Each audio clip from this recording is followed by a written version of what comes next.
Les dragons de Komodo sont les plus gros lézards du monde vivant encore à ce jour, et on les trouve principalement en Indonésie. Mais ce n'est peut-être pas de là que viennent ces créatures géantes et effrayantes. Les scientifiques en ont trouvé des fossiles dans l'est de l'Australie, et ce qui est intéressant, c'est qu'ils avaient environ 4 millions d'années. Ils sont dominants dans la chaîne alimentaire et peuvent chasser de très gros animaux comme les cerfs, les buffles d'eau et les sangliers. En gros, les dragons de Komodo mangent presque tout ce qui se présente à eux. Et comme ils ne sont pas très difficiles en matière d'alimentation, les gens ont longtemps cru que leur morsure pouvait être fatale en raison du nombre de bactéries présentes dans leur bouche. En réalité, ils sont l'un des rares lézards venimeux sur Terre. Le gavial ressemble à une créature que tu verrais marcher à côté des dinosaures et se battre pour maintenir son rang dans la chaîne alimentaire à l'époque préhistorique. Ces créatures peuplent notre planète depuis des dizaines de millions d'années. Regarde ce museau long et étroit et ses dents pointues. Leur museau peut sembler bizarre au premier abord, mais il est parfait pour attraper la nourriture qu'ils aiment le plus, le poisson.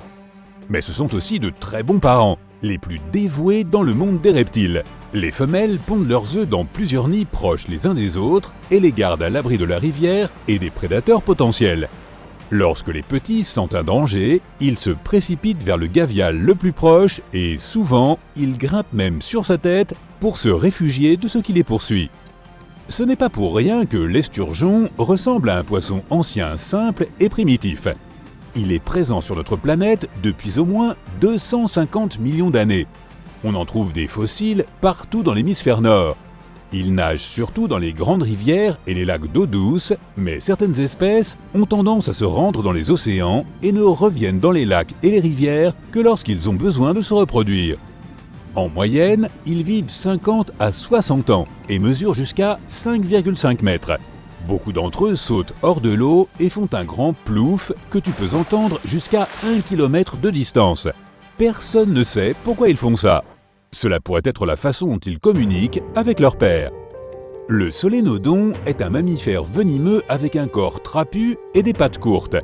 Il vit dans la région des Caraïbes depuis plus de 70 millions d'années. Il est capable de grimper, mais passe pourtant la plupart de son temps sur le sol.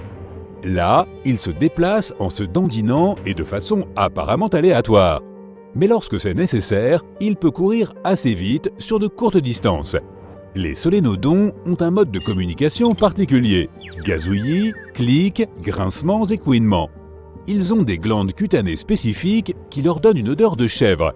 La nuit, ils aiment chasser des invertébrés. Ils sondent le sol et les feuilles à l'aide de leur long museau. Il est flexible comme l'articulation de notre épaule, ce qui le rend plus mobile et leur permet d'explorer les crevasses étroites tout en utilisant leurs griffes acérées pour les aider à déchirer les troncs d'arbres pourris. Escargots, lézards, grenouilles, crabes, œufs d'oiseaux, tout ça fait partie de leur menu. La lamproie marine est un ancien poisson parasite qui vit dans l'ouest et le nord de l'océan Atlantique. En raison de la forme de son corps, les gens la qualifient parfois à tort d'anguille lamproie.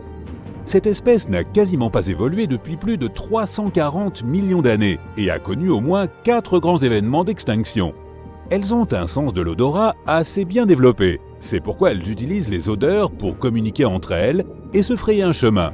Regarde leurs dents, elles en ont au moins 12 rangées disposées en cercle. Une seule narine se trouve au sommet de leur tête. On les surnomme parfois les vampires des mers car elles sucent le sang des autres poissons. Certaines espèces de lamproies sont non carnivores et certaines ne mangent même pas du tout. Elles vivent simplement de l'énergie qu'elles ont emmagasinée à l'époque où elles étaient jeunes et se nourrissaient. Il faut admettre que l'échidné est vraiment mignon, mais il est un peu bizarre et c'est une contradiction ambulante. D'abord, il ressemble à un mélange entre un fourmilier, un blaireau et un porc-épic. C'est un mammifère, mais d'un genre primitif qui pond des œufs.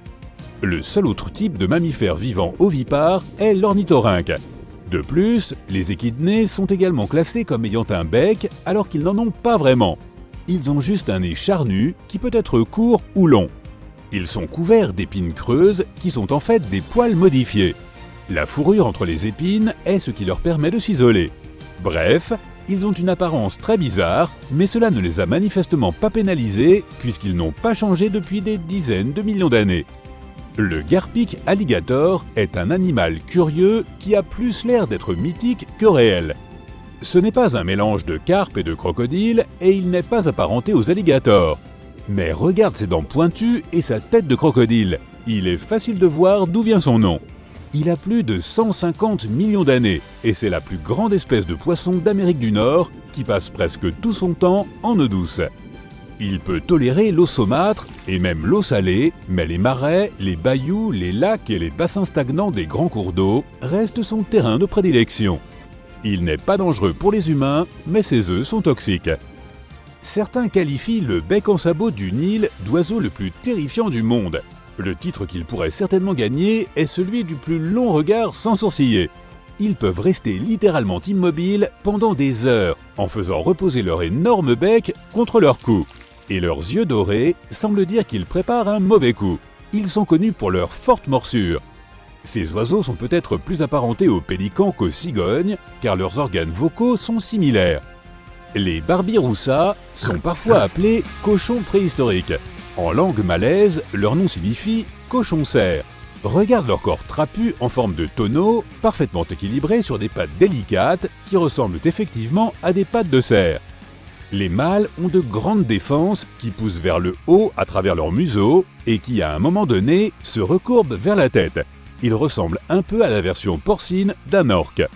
Certains dessins de grottes qui les représentent datent de plus de 35 000 ans. Contrairement aux cochons ordinaires, les barbiroussas creusent rarement dans le sol. Il leur manque ce qu'on appelle un os rostral dans leur nez. C'est l'os qui maintient le museau stable et rigide. Sans lui, ces animaux ne peuvent pas percer la terre dure. La salamandre géante de Chine est une créature à l'allure amusante qui parcourt notre planète depuis 170 millions d'années déjà. Il s'agit du plus grand amphibien du monde. Elle peut même être plus grande qu'un humain, jusqu'à 1,83 m de long pour un poids de 50 kg. Sa queue peut représenter plus de la moitié de la longueur de son corps. Il est difficile de la remarquer car sa couleur spécifique l'aide à se fondre dans le fond des rivières où elle vit habituellement. Au premier abord, le tuatara peut ressembler à un iguane ordinaire, mais c'est littéralement un fossile vivant, puisqu'il existe depuis environ 250 millions d'années. Même son corps témoigne de son histoire ancienne. Il a un troisième œil primitif sur le dessus de la tête. Il est difficile à voir, surtout parce que certains tuataras sont recouverts d'écailles. Les scientifiques pensent que c'est une sorte d'ancien capteur de lumière que les reptiles utilisaient pour régler leurs fonctions biologiques saisonnières et quotidiennes. Les tuataras peuvent aussi entendre les sons, même s'ils n'ont pas d'oreille externe, comme les reptiles modernes. Les poissons entendent d'ailleurs les sons dans l'eau de façon similaire. Les méduses sont présentes sur notre planète depuis plus de 500 millions d'années. Oui, cela signifie qu'elles sont plus vieilles que les premiers dinosaures de 250 millions d'années. Mais leur corps est mou et presque entièrement composé d'eau, donc leurs fossiles sont très rares. Le plus ancien a été découvert dans l'Utah et avait 505 millions d'années. Une espèce de méduse est pratiquement immortelle. Lorsqu'elle est confrontée à une forme de stress environnemental, qui signifierait la fin de la vie pour d'autres méduses, celle-ci peut simplement rajeunir et redevenir une minuscule boule de tissu. Puis, elle se développe à nouveau, recommençant sa vie à zéro.